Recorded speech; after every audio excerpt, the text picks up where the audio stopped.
మోంతా తుపాను కోనసీమ జిల్లాపై అధిక ప్రభావం చూపుతోందని కలెక్టర్ రావిరాల మహేష్ కుమార్ తెలిపారు.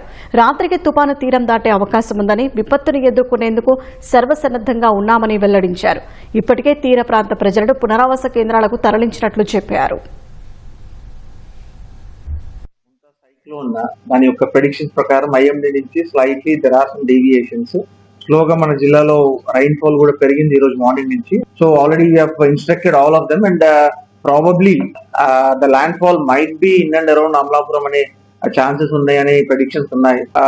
ల్యాండ్ ఫాల్ జరిగితే there might be chances of storm surge అండి. అంటే మనకి ఎక్కడైతే ల్యాండ్ ఫాల్ జరుగుతుందో అక్కడ సీలో ఉన్న వాటర్ కూడా కొంచెం ఎక్స్ట్రా ఇన్లాండ్ కి వచ్చే ఛాన్సెస్ ఉన్నాయి. పర్టికులర్ గా మనకి కొన్ని బ్యాక్ వాటర్స్ ఉన్నాయి. రైట్ నో ఒక 160 మీటర్స్ వరకు వాటర్ వచ్చే ఛాన్స్ ఉంది అంటున్నారు.